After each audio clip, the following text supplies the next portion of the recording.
3000 kilometre আমি চলে গেলাম একদিন এক রাত মিলে, কোনো ভয় নেই, শুধু আল্লাহ ছাড়া কোনো ভয় নেই। ড্রাইভার আমারে অভয় দিচ্ছে। আর আমরা এখান থেকে রাজশাহী থেকে কুষ্টিয়া, এই জায়গা থেকে আমার বাড়ি মাত্র 72 কিলোমিটার। রাতের বেলা 3-4 বার মনের ভেতরে সাত করে উঠবে, না জানি কোন আল্লাহর ওলি সামনে পড়ে। এরপরে তো কিছু মানুষ আছে তারা বলবে হুজুর দোয়া চাই। যদি বলি যে ভাই দোয়া করে আসলাম, বলবে না, সে দোয়া নিয়ে আসলেন ওই দোয়া দিয়ে যান। এখান থেকে লালপুরে, ঈশ্বরদী, ভেড়ামারা, কুষ্টিয়া 4 জায়গায় তো ধরবেই। এই 4 জায়গায় যদি অন্তত 1,500-2,000 করে দোয়া দেওয়া হয়, 8,000 শেষ। মসজিদের টাকা বরাদ্দ হয় সরকারি, ওই টাকা জায়েজ টাকা তুলতে যাবেন। 5 লাখ টাকা বাজেট হলে 2 লাখ টাকা আল্লাহর ওলিদের ঘুষ দেওয়া লাগবে। ভাই খাওয়া যায় তো, বলি এখান থেকেও খাবেন আপনি। এখন তো কিছু মানুষ দেখছি কোনো জায়গা বাদ দিচ্ছে না। এমনকি একজন মহিলা সেই দিন বলছিল যে আমি একটা সন্তান জন্ম দিয়েছি, তাও আমার কাছে 5,000 টাকা চাঁদা চাই। আগে থেকে যদি জানতাম যে চাঁদা দেওয়া লাগবে, দরকার হয় স্বামীর কাছে থাকতাম না। চাঁদা তো মুসিবতে আছে দেখছি। কি একটা যন্ত্রণা মার্কা দেশ বলেন তো। 10 মাস 10 দিন সন্তানটা পেটে নিয়ে এত কষ্ট করে, ডেলিভারির কষ্ট সহ্য করে একটা সন্তান দুনিয়ায় আনছে, সেই মায়ের কাছে এখন চাঁদা খাওয়া লাগছে এই দেশের মানুষের। হয়তো রাজশাহীতে এটা নেই, আমি জানি তো। মানে বাংলায় বলছে হাসিনার উপরে রাগ হয় এমনি, এই কারণে। মহিলা কোন কারণে আমার আটক করে রেখেছিল বলেন তো? এখন তো আপনি সে হব স্বামীর বাড়ি বসে আছেন, কিন্তু আমার অবস্থা কি? আমার তো এদিকে কথাই বের হচ্ছে না।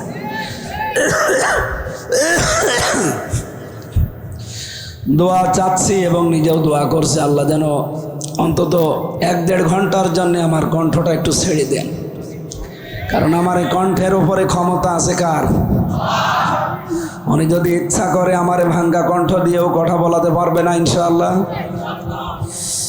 আমরা যে আলেমদের মর্যাদা কামনা করছি, কারণ পৃথিবীতে আলেম বলা হয় ইমাম ইবনে তাইমিয়া রহমতুল্লাহ আলাইহের কথা অনুযায়ী যে ব্যক্তি আল্লাহর কালাম নিয়ে চিন্তা ভাবনা করে, যে ব্যক্তি আল্লাহর ইবাদতে মশগুল থাকে, আর যারা আল্লাহর অবাধ্য কোনো কাজ থেকে নিজেকে সর্বাত্মকভাবে বাঁচিয়ে রাখে, এই 3টা গুণ যার ভেতরে পাওয়া যায়, এটা হচ্ছে আলেম।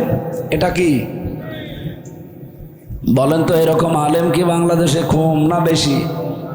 নেই। আল্লাহর কালাম নিয়ে চিন্তা করা মানুষ খুব কম। এদেশে লালনের মাজার নিয়ে চিন্তা হয়।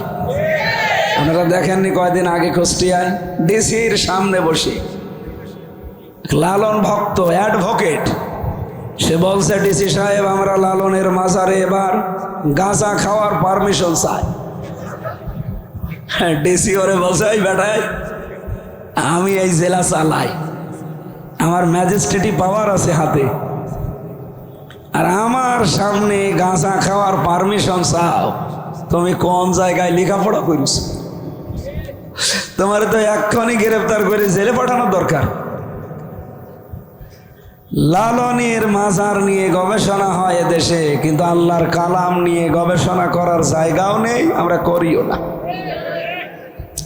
লালন ইনস্টিটিউট খুলতেছে, কুষ্টিয়ায় যান, কিন্তু কোরআনের ইনস্টিটিউট আছে এদেশে। রাজশাহীতে একটা আছে নাম কাওয়াস্তে। আমরা চাই কোরআনে কারিমের বিভিন্ন আয়াত নিয়ে, শব্দ নিয়ে যেন গবেষণার সেল তৈরি করা হয় এই বাংলাদেশে।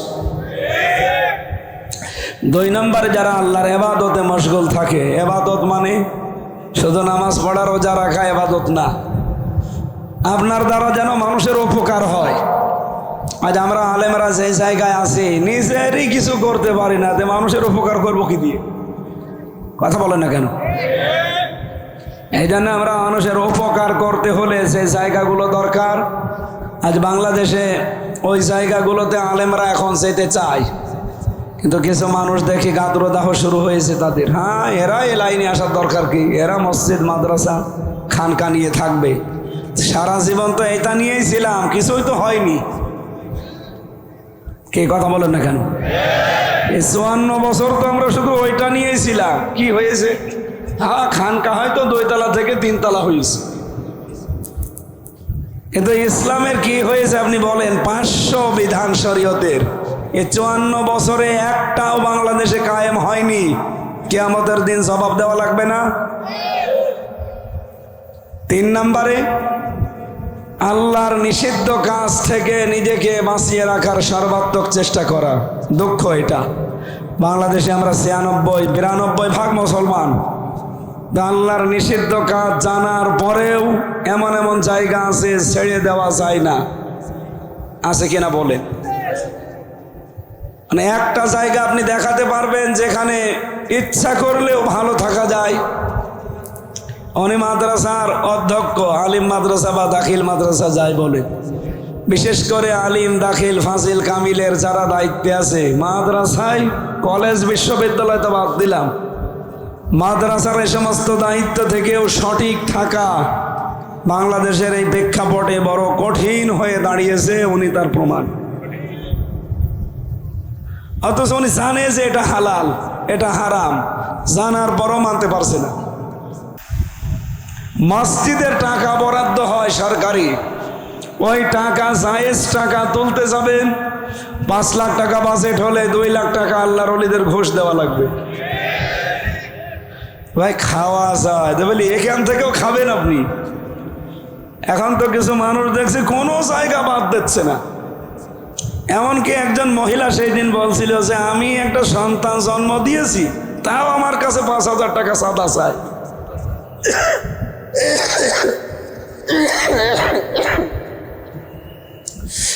আগে থেকে যদি জানতাম যে চাঁদা দেওয়া লাগবে, দরকার হয় স্বামীর কাছে থাকতাম না। চাঁদা তো মুসিবতে আছে দেখছি। কি একটা যন্ত্রণা মার্কা দেশ বলেন তো। 10 মাস 10 দিন সন্তানটা পেটে নিয়ে এত কষ্ট করে, ডেলিভারির কষ্ট সহ্য করে একটা সন্তান দুনিয়ায় আনছে, সেই মায়ের কাছে এখন চাঁদা খাওয়া লাগছে এই দেশের মানুষের। হয়তো রাজশাহীতে এটা নেই, আমি জানি তো। এই জন্য আল্লাহর নিষিদ্ধ কাজ থেকে যদি আপনি নিজেকে বাঁচিয়ে রাখতে চান, কোরআন যারা পড়ে আর কোরআনকে বিজয় করার চেষ্টা করে, ফাহাল্লা হালালাহু ওয়া হাররামা হারামাহু, এর হালালকে হালাল জেনে আঁকড়িয়ে ধরে, হারামকে হারাম জেনে ছেড়ে দেয়, আদখালাহুল্লাহুল জান্নাহ, নবীজি বলেন আল্লাহ তাকে জান্নাতে দিয়ে দিয়েছে। না, এই যে পাশের উনি সুবহানাল্লাহ বলল, আপনি আলেম না? উনি আলেম না। শব্দের দিকে তাকালে আমরা এই যে 2 দিকে 2 আলেম বসে আছে। আদখালা ইয়াদখিলু, এটা মাজি, এটা অতীতের অর্থ দেয়। নবীজি বলতে চাচ্ছেন যারা কোরআন পড়ে আর কোরআনকে বিজয় করার জন্য চেষ্টা চালায়, হালালকে হালাল আঁকড়িয়ে ধরে, হারাম জানার পরে ছেড়ে দেয়। আল্লাহর নবী শেষের কথা বললেন কি? আদখালাহুল্লাহুল জান্নাহ।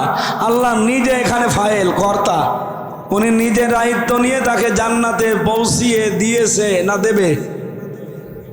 বলেন বলেন, দিয়েছে। অতীতের শব্দ।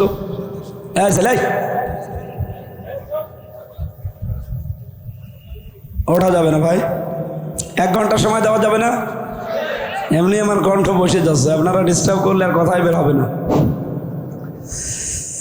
রাজশাহীবাসী, আমি হাদিস থেকে যেটা ব্যাখ্যা করতে গিয়ে পেয়েছি, সত্যি যদি কোরআন প্রতিষ্ঠিত হয়ে যায়, কোরআনে কারিম কোনো দেশে বিজয়ী থাকে, সেখানে হালালকে হালাল জানার পরে মেনে নেওয়া যায়, হারামকে হারাম জানার পরে ছেড়ে দেওয়া যায়।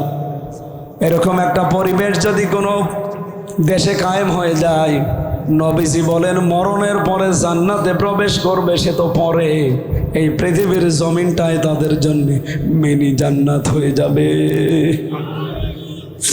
বলেন তো 54 বছরেও কি আমরা এরকম একটা জান্নাত বাংলাদেশে পেয়েছি? বলেন বলেন, আমরা এইটা চাই। আপনি উপজেলা চেয়ারম্যানকে জিজ্ঞাসা করেন, আমরা এইটা চাই। আমি আজকে এই যে 2 দিনে 2000 কিলোমিটার রান করলাম, কত ভয়, কত টেনশন, কত চিন্তা রাত দিনের ভেতরে আমার ভেতরে এসেছে জানেন। অথচ মালয়েশিয়া বাংলাদেশ যাইতে প্রায় 5 ডবল বড়, বিশাল দেশ। আমি প্রতিদিন 2000-3000 কিলোমিটার রান করতাম। খালি মরুভূমি, পাথর, পাহাড় আর পাম গাছ, বিশাল বিশাল জঙ্গল এলাকা। রাত 2টার সময় যাচ্ছি আমি আর ড্রাইভার, কেউ নেই। মানে শরীরের ভেতরে ভয়ে সমসম করে ওঠে, না জানি কি সামনে চলে আসে। মানুষ বলতে তো কিচ্ছু নেই, পশু পাখিও নেই। ড্রাইভার আমারে বলছে কোনো ভয় নেই, শুধু আল্লাহ ছাড়া কোনো ভয় করার দরকার নেই। আমি ওই দিন মনে মনে ভাবছিলাম যে আমার দেশটা মাত্র 1150 কিলোমিটার, এই লাইন থেকে ওই লাইন পর্যন্ত। টেকনাফ থেকে তেতুলিয়া কত? 1150 কিলোমিটার। এই দেশটা যদি এইরকম হয়ে যেত গো, 3000 কিলোমিটার আমি চলে গেলাম একদিন এক রাত মিলে, কোনো ভয় নেই, শুধু আল্লাহ ছাড়া কোনো ভয় নেই। ড্রাইভার আমারে অভয় দিচ্ছে। আর আমরা এখান থেকে রাজশাহী থেকে কুষ্টিয়া, এই জায়গা থেকে আমার বাড়ি মাত্র 72 কিলোমিটার। রাতের বেলা 3-4 বার মনের ভেতরে সাত করে উঠবে, না জানি কোন আল্লাহর ওলি সামনে পড়ে। এরপরে তো কিছু মানুষ আছে তারা বলবে হুজুর দোয়া চাই। যদি বলি যে ভাই দোয়া করে আসলাম, বলবে না, সে দোয়া নিয়ে আসলেন ওই দোয়া দিয়ে যান। এখান থেকে লালপুরে, ঈশ্বরদী, ভেড়ামারা, কুষ্টিয়া 4 জায়গায় তো ধরবেই। এই 4 জায়গায় যদি অন্তত 1500-2000 করে দোয়া দেওয়া হয়, 8000 শেষ। এ গাড়িটা নিয়ে আসা যাওয়া, আমার শরীরের যে অবস্থা, ড্রাইভার সাথে এই যে হুসাইন হুজুর আছে, তো হুজুর কয় টাকা দেবে? অথচ 3000 কিলোমিটারে কোনো দোয়া নেই। আমি শুধু দোয়া করতে করতে চলে যাচ্ছি, কেউ দোয়া চাই না। আমাদের দেশটা যদি এইরকম হতো, আমরা কি ভালো থাকতাম না? বলেন বলেন। এইটা কায়েম করতে চাইলে আপনার কাছে রাজনীতি মনে হয়, আপনার কাছে ধান্দাবাজি মনে হয়। আপনি তো নিজেই এক ধান্দাবাজ। যে যেই রকম তার কাছে আমাদেরকে ওই রকমই মনে হয়। ভোরবেলা রাত 3টার দিকে কেউ যদি পুকুরে অজু করতে গিয়ে দেখে যে ওই পাশেও আর একজন অন্তত অজু করছে, এ মনে করবে আল্লাহর বান্দা, মনে হয় তাহাজ্জুদ পড়তে উঠিস। আর ওই লোকটা যদি চোর হয়, চুরি করে এখন গোসল করছে, ও মনে করবে ও মনে হয় আমার মতো চোর। কথা বলেন। কোরআনের বিধান কায়েম করলে কি হয় আপনি তো টের পাননি, দেখেনও নি। আর যদি দেখেও থাকেন, আপনার নিজের ধান্দাবাজির কারণে আপনি বলতেও চান না। আমাদের যেহেতু ওই সমস্ত চিন্তা ভাবনা নেই, আল্লাহর কসম নেই। আমিরে জামাত ডক্টর শফিকুর রহমান উনি ডাইরেক্ট ঘোষণা দেয়নি মহাসমাবেশে যে এই দল থেকে কেউ যদি এমপি মন্ত্রী হয় 5 বছরে তার 1টা টাকা বাড়বে না, আরো যা আছে কমে যাবে। বাংলাদেশে তো এখনো 73টা দল আছে। কোন দলকে সৎ সাহস নিয়ে ঘোষণা দিতে বলেন তো?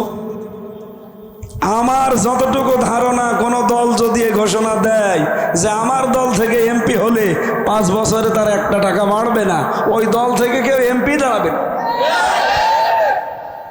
আমি বেশি বললাম? এই জন্য আল্লাহর নিষিদ্ধ কাজগুলো আমরা ছেড়ে দেওয়ার পরিবেশ তৈরি করতে চাই। আলেম হতে হলে এই 3টা কাজ করা লাগবে। কথা বলেন না কেন? বাংলাদেশে একটা শব্দ খুব বেশি শোনা যাচ্ছে, বিশেষ করে কয়েকদিন আগেও শুনেছি। কিছু মানুষ তো আওয়াজ তুলে ফেলেছে যে আমরা হক্কানি দরবার, হক্কানি আলেম, আমরা এদেশের হক্কানি দল। এরকম আওয়াজ শুনতেছেন না? বলেন বলেন। রাজশাহীবাসী হক্কানি কারা? হক্কানি আলেম কাকে বলা হয়? আপনি আমি জোর করে মুখ জোর করলে হবে না। কোরআন আর হাদিস কি বলে, ব্যাখ্যাকার যারা, মুহাদ্দিসিন ইকরাম, মুফাসসিরিন ইকরাম, এ পৃথিবীর বড় বড় মনীষী যারা, ইমাম ইবনে তাইমিয়া তার ভেতরে একজন। উনি বলছে পৃথিবীর মানুষেরা যদি হক্কানি আলেম দেখতে চাও, পৃথিবীর 3 জায়গায় খোঁজ করবা। কয় জায়গায়? এক নম্বরে মাটির নিচে। কোথায় পাওয়া যাবে? আপনাকে ঘুমাচ্ছেন? হক্কানি আলেম পাওয়া যাবে কোথায়? কেন? ইমাম আবু হানিফা রহমতুল্লাহ আলাইহি সবাই এক বাক্যে বলবেন উনি কি হক্কানি আলেম ছিলেন না? বলেন বলেন, ওনাকে পাওয়া যাবে কোথায়? ইমাম মালিক রহমতুল্লাহ আলাইহি হক্কানি আলেম ছিলেন, প্রধান বিচারপতি ছিলেন মদিনার। ওনাকে পাওয়া যাবে কোথায়? আপনি বলেন ইমাম আবু হানিফা আমরা যাকে মেনে চলি ইমাম হিসাবে, এই লোকটাকে রাষ্ট্রের যে দায়িত্বে আছে ওই সময় সে বলেছিল যে আপনাকে প্রধান বিচারপতি হওয়া লাগবে। উনি বলেছে না, আপনি মানুষের তৈরি করা আইন কানুন দিয়ে রাষ্ট্র চালান। আমি যদি আপনার দেশের বিচারপতি হই তাহলে আপনি যা লিখে দেবেন ওই অনুযায়ী আমার রায় দেওয়া লাগবে। যেহেতু আল্লাহর বিধান বাদ দিয়ে মানুষের তৈরি করা আইন দিয়ে যারা বিচার করে তারা কাফের। বলেন বলেন, ওমান লাম ইয়াহকুম বিমা আনজালাল্লাহ ফাউলাইকা হুমুল কাফিরুন। আল্লাহর নাজিলকৃত বিধান বাদ দিয়ে দুনিয়ায় যারা বিচার ফায়সালা করে আল্লাহর ঘোষণা তারা কাফের। সুতরাং আপনার লিখে দেওয়া রায় আমি প্রতিদিন সই করতে পারবো না। আপনি তো আর কোরআন দিয়ে দেশ চালান না। এইটা ছিল হক্কানি আলেম। আর আমরা কেমন হক্কানি আলেম যারা মানুষের তৈরি করা আইন দিয়ে রাষ্ট্র চালায়, সংসদ চালায়, বিচার চালায়, আমরা নিজেরা যেয়ে তাদের পাছাটা গোলামি করি। কিসের আলেম আপনি? হক্কানি আলেম। এই জন্য এখন খুঁজতে হলে প্রথম কোথায় পাওয়া যাবে? মাটির নিচে। 2 নম্বরে পাওয়া যাবে জালেমের জেলখানায়। শুধু বাংলাদেশ না, তামাম পৃথিবীতে আপনি একটু সফর করেন, খোঁজ খবর লাগান, জালেমের জেলখানায় এখন আপনি লক্ষ লক্ষ আলেম ওলামাকে পাবেন। 3 নম্বরে হক্কানি আলেম পাওয়া যায় জিহাদের ময়দানে। কোথায়? জিহাদের ময়দান এখন কোনটা? এই বাংলাদেশে আমার মনে হয় আমরা বদর দেখিনি, কিন্তু এবার সামনে বদরের ময়দান আসতেছে। এখানে আসবেন না, যারা ওয়াজ দেয় এরা আসলে শোনে না। আজকে আমার ম্যাডাম এসেছে, এই জন্য নয় তহরুল ভাইয়ের স্ত্রী আজ আসতে পারে না। দেখেন ওখানে কত মহিলা ভিড় করে বসে আছে। হুজুর তো দেখতে পাচ্ছে না, হুজুরের বউ দেখার জন্য। এই এলাকার মানুষ ওয়াজ দিয়েছে, তারা আজ ওয়াজ শুনছে না, ওরা মনে হয় গল্পে মেতে আছে। অন্তত এখানে যারা এসেছেন আপনারা কি ওই রকম নাকি শুনতেছেন? এই ছেলে, কে ওইটা চলে যাচ্ছে? কে বললাম না 1 ঘন্টা যাওয়া যাবে না। খুব জরুরি না হলে, যদি বিড়ির নেশা লাগে খেয়ে আবার চলে আসবে, তারপরও আসবেন না। অনেকের নেশা এমন বেশি, আপনি খাবার দেবেন না অসুবিধা নেই, বিড়ি না দিলেও পাগল হয়ে যাবে। আমি জেলে থাকাকালীন দেখেছিলাম একটা লোক, ছেলে যুবক 22-23 বছর, এই শয়তান জেলের ভেতরে যে গাছ গাছ লাগিস।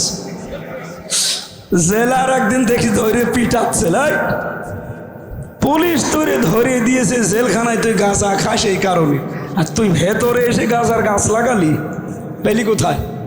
ও বলছে স্যার ওই যে আমি আদালতে গিয়েছিলাম হাজিরা দিতে, আমারও তো কিছু হিতাকাঙ্ক্ষী আছে, আসার সময় ওরা কিছু পোটলা দেয় এইভাবে, ওই যে পিজন ভ্যালের ছোট ছোট ফাঁকা থাকে, কয়েকটা এভাবে ছুড়ে মেরেছে, আমি একটা ধরে ফেলেছি, ওর ভেতরে গাঁজার বীজ ছিল। ওইটা নিয়ে এসে এখন তো আপনারা জেলে ঢোকানোর সময় মেশিনের ভেতরে দিয়ে তারপরে ঢোকাবেন, সব তো ধরা পড়ে যাবে। এই জন্য মুখের ভেতরে দিয়ে জহব্বার নিচে এমন কায়দায় রেখেছি যে মেশিনে ধরা পড়ি। ভেতরে এসে বোতলের মুখ কেটে ফেলে দিয়ে ওখানে মাটি দিয়ে ওর ভেতরে এই গাছ লাগিয়েছে আজ 2 মাস আগে, দেখেন কত বড় বড় হয়েছে। জেলার তো হিন্দু দেবদুলাল বলছো হুজুর, আমি তখন ওর নিচতলায় ছিলাম, আমারে বলছো হুজুর এই লোকটারে জেলে দিয়েছে সরকার, ও গাঁজা খায় এই কারণে, আমি এত পাহারা দিয়ে রাখি, আর এর ভেতরে এসে গাছ লাগিয়েছে, ওরে তো স্বর্গে দেওয়া দরকার। জান্নাত বলে না, হিন্দু মানুষ স্বর্গ বলছে। এই জন্য নেশা যাদের আছে, আশা করছি 1 ঘন্টা চেপে রাখতে পারলে পারবেন, না হলে খেয়ে আবার চলে আসবেন। আসবেন তো? কিছু মানুষ বলছে ঠিক আছে, মানে এলাকায় সব চলে। আমার ভাইরা, আমি যে কথা তুলেছিলাম, বদরের ময়দান 1500 বছর আগে বিদায় নিয়েছে, আমরা দেখিনি। অথচ 2026 সালে যে নির্বাচন আসতেছে, আমার মনে হয় সামনে বদরের ময়দানের মতো। কথা বলেন না কেন? বদরের ময়দানে বাবা ছেলের বিরুদ্ধে অস্ত্র নিয়ে দাঁড়িয়েছে, স্ত্রী স্বামীর বিরুদ্ধে দাঁড়িয়েছে। নবীজি নিজে পর্যন্ত আশঙ্কা করছিলেন যে সাহাবীরা যাদের বিরুদ্ধে দাঁড়াবে অধিকাংশগুলোই তাদের আপনজন, এরা যাবে তো। হযরতে আবু বকর বলেন, জিহাদের ময়দানে এখান থেকে শেষ করে যখন বাড়ি গেলাম, যে আমার সন্তান আব্দুল্লাহ আমারে বলছে, বাবা 3 বার আপনাকে আমি দেখেছি যুদ্ধের ময়দানে, তো বাবা এই জন্য আমি কিছু বলিনি, অন্য কেউ হলে আমি কেটে ফেলতাম। হযরত আবু বকর খাবার খাচ্ছিলেন, থালা সামনে ফেলে দিলেন, ডাক দিয়ে বলে, সন্তান, যুদ্ধের ময়দানে 3বার আমাকে দেখার পরও কিছু বলো নাই। আমি আল্লাহর কসম করে বলছি, একবার যদি তোমারে দেখতে পেতাম, এক কোপে তোমারে আমি আলাদা করে ফেলতাম। আমার মনে হচ্ছে সামনে বদরের ময়দান এবার আসতেছে। কথা বলেন না কেন? দেখবেন অনেক সন্তান এবার বাবার বিরুদ্ধে দাঁড়াবে। কারণ এই দেশে এখন 2টা দল, একটা ইসলামী, একটা শয়তানি, এর বাইরে আর কিছু নেই। আপনি যত যাই বলেন, যারা আল্লাহর আইন প্রতিষ্ঠা করতে চায় তারা আল্লাহর দল, যারা মানুষের আইন প্রতিষ্ঠা করতে চায় তারা শয়তানের দল। এখানে আবার ব্যাখ্যা দেওয়া লাগবে কোন কারণে? এজন্য এবার দেখবেন অনেক সন্তান বাবার বিরুদ্ধে দাঁড়িয়ে গেছে, অনেক স্ত্রী স্বামীর বিরুদ্ধে দাঁড়াবে। এজন্য হক্কানি আলেম যদি কেউ খুঁজতে চান, জিহাদের ময়দানে খোঁজ করলে পাবেন, যারা আল্লাহর দ্বীন কায়েমের জন্য সর্বাত্মকভাবে প্রচেষ্টা চালায়। আমাদের মিছিল, মিটিং, ভোট ভাট যা হবে সব দ্বীন কায়েমের জন্য। কথা বলেন, কথা বলেন। দ্বীন কায়েম করো, এ কথা বললে রাগ হয় শুধুমাত্র যারা শিরিক করে, যারা মুশরিক তাদের। এটা তো আমি বানালাম নাকি? সূরা শূরার 13 নম্বর আয়াতের শেষের আগের অংশে আছে, কাবুরা আলাল মুশরিকিনা মা তাদউহুম ইলাই। হে নবী, আপনি যেদিকে মানুষকে ডাকেন, আসো দ্বীন কায়েম করি, আল্লাহর বিধানে জমিনে প্রতিষ্ঠা করি, আপনার এই কথা শুনলে সবচাইতে বেশি মন খারাপ হবে, রাগ হবে, খারাপ লাগবে তাদের যারা মুশরিক।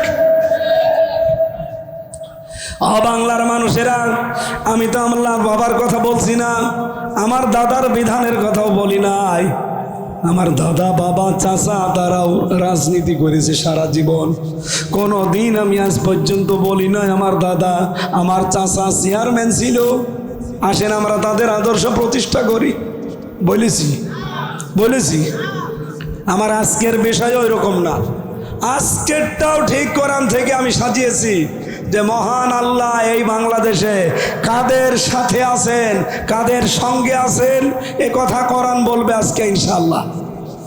কোরআন যা বলবে এটা আপনি মানবেন তো? আমি তো আর বানিয়ে বললে উনি ধরবে না। তেলাওয়াতকৃত আয়াত থেকে তাফসীর আকারে কথা বলবো। আলোচনার বিষয় হচ্ছে আল্লাহ আছে কাদের সাথে।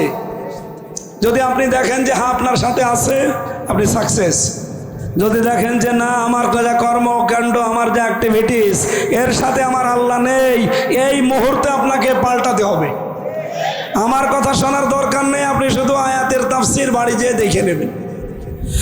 এবার আসেন, আমরা যেহেতু হাক্কানি দল মনে করি কাদেরকে, যারা বড় বড় চোপ্পা গায়ে দিয়ে পাগড়ি মাথায় দিয়ে হাতে তসবি নিয়ে দুনিয়ার কোনো খেয়াল করে না, তারা নিজেরাই দাবি করে আমরা হক্কানি দল, হক্কানি পীর, হক্কানি দরবার, বলে কিনা বলেন? আরো জোরে বলেন। সূরা আরাফের ৮১ নম্বর আয়াত। আমি বানালাম না, ১৫০০ বছর আগে আল্লাহ ঘোষণা দিয়েছেন হক্কানি দল কারা। অমিম্মান খালাকনা উম্মাতুন ইয়াহদুনা বিল হাক্কি ওয়া বিহি ইয়াদিলুন। আল্লাহ বলেন মিম্মান খালাকনা, আমি নিজে বানিয়েছি। এখানে কর্তাকে, আর জোরে, আমি আল্লাহ নিজে বানিয়েছি উম্মাতুন, যত দল এই পৃথিবীতে, যত উম্মত বানিয়েছি, যত মানুষ বানিয়েছি, এদের ভেতরে যারা দলে আছে আমি আল্লাহর নিকটে ওই দল হক, ইয়াহদুনা বিল হক, যারা মানুষকে সত্য পথ দেখায়। বাংলাদেশে কত দল কত দিকে ডাকতেছে, যারা আল্লাহর বিধান কায়েম করার জন্য ডাকে, তারা সত্য পথে ডাকে। ২ নম্বরে অবিহি ইয়াদিলুন, তারা যেদিকে ডাকে এই ডাকের ওপরেই তারা ন্যায় বিচার কায়েম করতে চায়। আমার মনে হয় যাদের বিবেক হালকা পাতলা কাজ করে, এই আয়াত শোনার পরে ব্যাখ্যা দেওয়ার আগেই তারা বুঝে ফেলেছে হক কথা কারা যারা বলে এই দেশে মানুষকে সত্যের পথ দেখায়, আর এই পথ অনুযায়ী যারা ন্যায় বিচার দুনিয়ায় কায়েম করতে চায়। আল্লাহ বলেন এই একটা দল শুধু হক্কানি, এরাই সঠিক পথে আছে। এবার আপনার বিবেকের উপরে ছেড়ে দিলাম, আপনি খোঁজ করে নিন, যান। যেহেতু আলেমদের মর্যাদা কামনা করেছে, আলেম কোথায় পাওয়া যায়, হক্কানি আলেম, সেই বর্ণনা বললাম, আপনি এখানে খোঁজ করে দেখবেন। হয় কবরের মাটির নিচে, নাই জিহাদের ময়দানে, অথবা জালেমের জেলখানায়। এইরকম আলেম যদি এখানে থাকেন, এইরকম আলেমের জন্য দোয়া করছি, ওয়ারফা'না লাকা যিকরাক, এদের মর্যাদা সম্মান আল্লাহ যেন আরো বাড়িয়ে দেন। জোরে বলেন আমিন। দরুদ আর সালাম পাঠ করি আমাদের নবী মুহাম্মদুর রাসূলুল্লাহ সাল্লাল্লাহু আলাইহি ওয়াসাল্লামের প্রতি। আমার তেলাওয়াতকৃত আয়াত সূরা মায়েদা 12 নম্বর আয়াত পড়েছি, তাও হাফ। যত কথায় মাথার ভেতরে আয়াত সম্পর্কে আছে, এখন আমরা ব্যাখ্যায় গেলে ঘন্টাখানিক বলেছি, বলবো 1 ঘন্টা না।